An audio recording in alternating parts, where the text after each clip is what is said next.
In last night's interview with CBS News, Romney also had this to say about Newt Gingrich and his campaign. Unfortunately, in this campaign, when the pressure of a campaign has got a little higher, the wrong side of Newt Gingrich is being revealed, and it's actually quite sad and painful. So now we asked Newt Gingrich about that. He is in Jacksonville, Florida. Good morning, Mr. Speaker. Good morning. You heard what Mitt Romney said. Sad. Look, Mitt Romney's a guy who has raised an immense amount of money from Goldman Sachs, who was his biggest financier. Last time they were Obama's biggest financier. He has outspent me about 9-to-1 here. George Soros in Europe yesterday said there's no difference between an Obama presidency and a Romney presidency as far as he's concerned. He can get along with either one just fine. Governor Romney ran was a liberal basically in Massachusetts, pro-abortion, pro-tax increase, pro-gun control, and he's bought an amazing amount of ads to try to pretend he's somebody he's not. I think he's going to find this a long campaign. I don't think the Republican Party is going to nominate somebody whose Romney care is essentially the same as Obamacare. And I think we have bigger issues to fight over, frankly. So he can do all the personal things he wants. The fact is, on big philosophical issues, he is, for all practical purposes, a liberal, and I am a conservative, and that's what this fight's going to be about all the way to the convention. Then why are so many conservatives, including people who served with you and people who are part of the conservative media like Drudge and Ann Coulter, attacking you? Well, in a lot of cases, it's because they're part of the establishment. I mean, look at who their ties are to. Look at where their money comes from. The Washington and New York establishments together want somebody that they can trust. Somebody, for example, like Romney, who praised Secretary of the Treasury Geithner. Somebody who's comfortable with his biggest donor getting 13 or 15 or 20 billion dollars in taxpayer money. They'll say and do virtually anything to keep the system alive. And I think they recognize I'm a genuine outsider. I know a lot about Washington, having served as Speaker, but I have none of the establishment ties, and I will shake the system up. They don't want to be shaken up.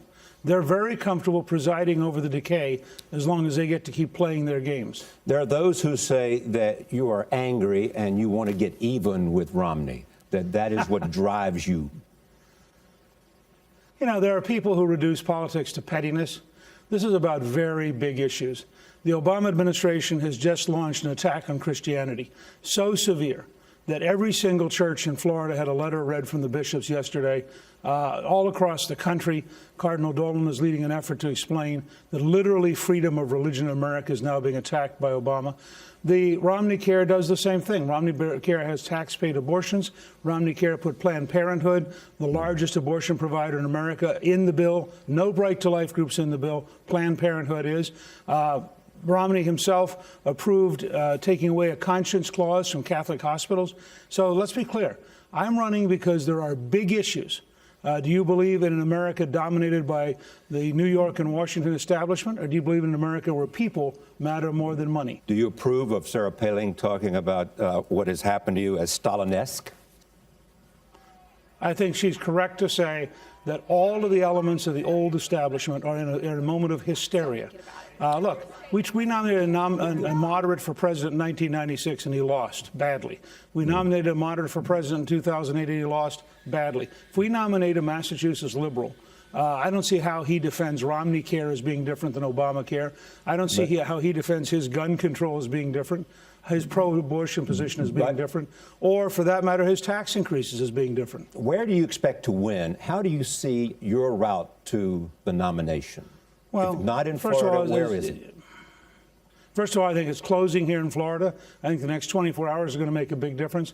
When Floridians learn that George Soros thinks that Barack Obama and Mitt Romney are both okay, but that Newt Gingrich is really a threat because he'd be a genuine conservative, I think in the next 24 hours I don't believe, Mr. Change. Speaker, that you think that George Soros' opinion is what's going to be at the issue in a Republican primary in in Florida. I think when you have a left-wing billionaire tell Europeans that he thinks Romney's just fine because he's just as much a part of the establishment as Obama, and that he can live with Romney. And then you look at Goldman Sachs, which was the #1 funder of Obama. Now they're the #1 funder of Romney. I think it's pretty easy to make the case Romney is the guy who will manage the decay. He's not the guy who's going to change Washington. But I have still not come to an understanding of why so many people that work with you are concerned about you being the nominee. This is not people from the establishment necessarily. I mean, these are people who were with you, including Joe Scarborough, Tom DeLay, and others who were part of Wait the a revolution second. that Gingrich made. Look, take the case of DeLay. I can't imagine anybody in the news media is going to cite Tom DeLay. Tom DeLay represented a fundamentally different approach to authority than I did. He got in enormous trouble for it. You could argue that in many ways he was the architect of the 2006 disaster. Look, I was a very tough Speaker of the House. The fact is that we balanced the federal budget. It passed a bill in 1997. Would you say the same thing about Tom Coburn then? I think Tom Coburn and I had genuine differences. He would not have compromised with Bill Clinton to get bills signed. I compromised, and as a result, bills got signed. We signed the Balanced Budget Act. We signed the first tax cut in 16 years. We signed welfare reform. That's it. Lindsey Graham's a good person to talk to. Lindsey Graham today will tell you that his view of what it takes to govern is dramatically different than it was back in the 1990s, because he's concluded that the things I did actually got something done. It wasn't just ideological posturing. But if you wanted a balanced budget, we did it for 4 years. If you wanted welfare reform, the biggest entitlement reform, we did it. Thank you so much. I hope to see you again. Good. Speaker Gingrich from Jacksonville.